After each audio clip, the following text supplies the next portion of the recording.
Hey, what's up YouTube, Skybadger here, and we are back on day 31. So it's been a little bit of a break since I filmed the last episode, but the game really hasn't progressed too much.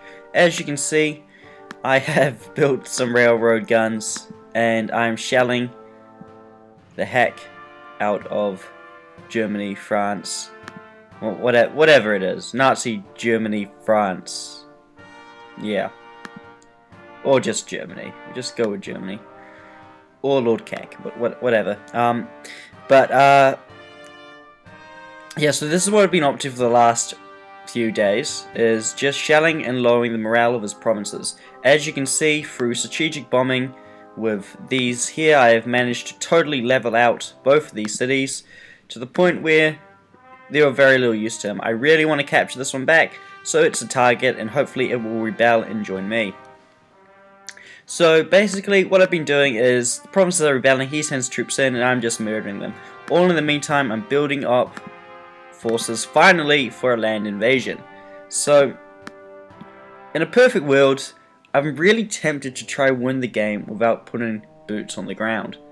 And that would be something really hard, and killing all the troops in these forts would be a big challenge.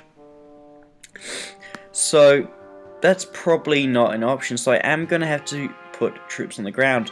Now, how I would win this game though, I wouldn't go for a full-on take all of his territory. I just don't need to.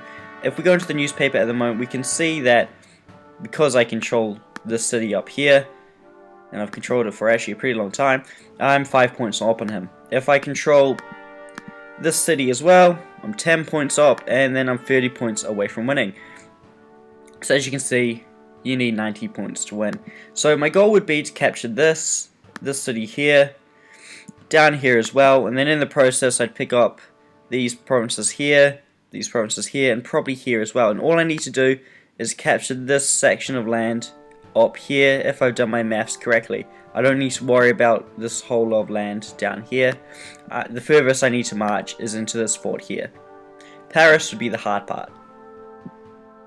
Now, the side objective of the attack as well is to destroy his production of goods.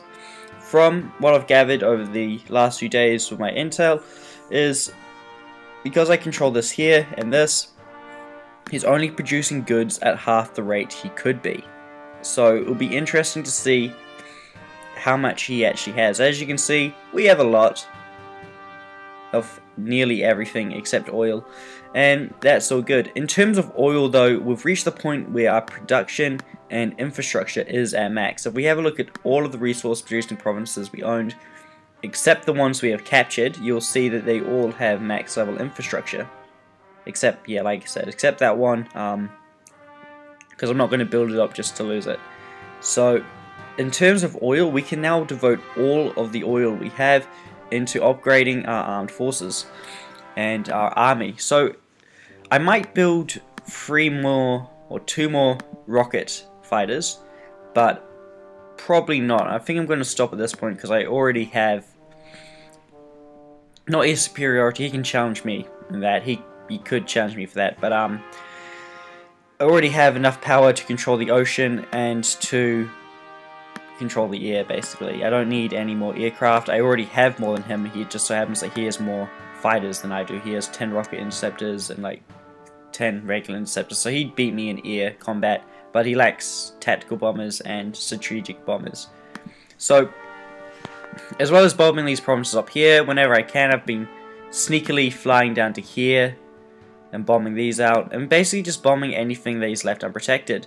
This here used to be a fully upgraded site, but I destroyed it over a couple of days with this. As you can see, 3 of these throwing out 6 damage at a time, 18, slowly does damage. So I've had some time to think about the strategy I've employed this game, which has been very based on morale and destroying his production, and it's not a quick one, as you can see. It's day 31. I'm surprised this game has lasted this long, to be honest.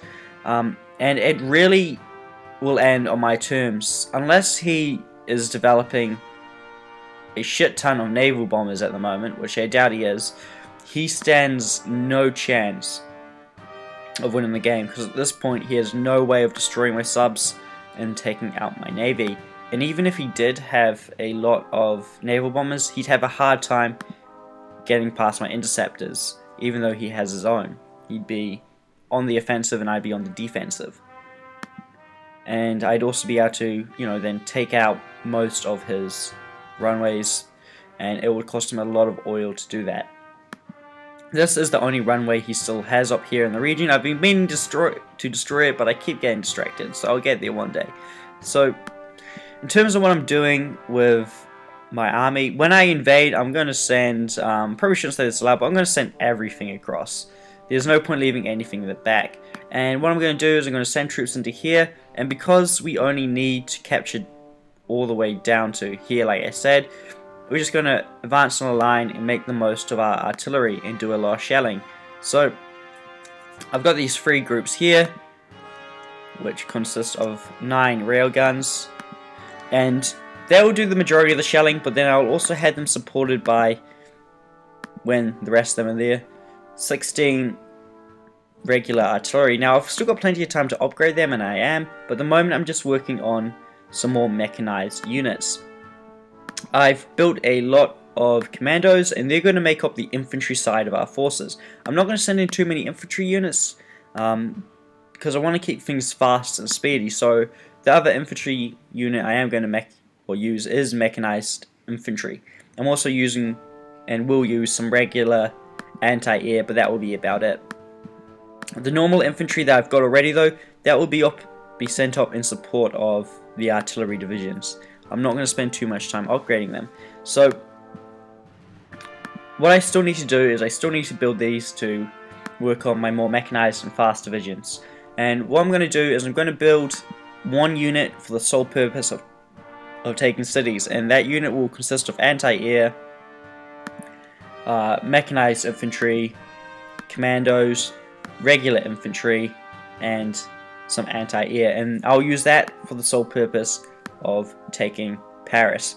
And if it just does happen that my intelligence reveals he's got tanks in there, if he's sending tanks, then I'll send tanks in as well, just to even the odds and spread out the damage. And if I send in enough of these, it will be a pretty formidable fighting force. I know he has a lot of fully upgraded infantry, because I've seen them in the past and wandering around capturing provinces. But even though they would be defending with 2.8 against my infantry, by the time I get up to level 5 of this, I'll be attacking with 9, and I have more hit points in the first place. And that's where the forts come in and give him a slight advantage. But it'll be interesting to see how the fight goes. I'll also employ a lot of my air force for taking out Paris. Capturing Paris is the main objective. If we capture Paris, we've already destroyed these, he will lose his ability to produce goods en masse, and from that point on, he will struggle to produce troops, build buildings, and sustain a fight. So even if we do lose all of our troops capturing and decimating Paris, it's worth it, because it will cripple him extremely. So that's the plan going forwards, and hopefully I'll be able to record videos a little more frequently. I'm pretty busy at the moment with stuff in real life, so I'll do my best. I'm also working on some other videos at the moment, and you'll probably see those videos before you'll see this one. I don't know, I'll see what happens. Anyway, see you next time.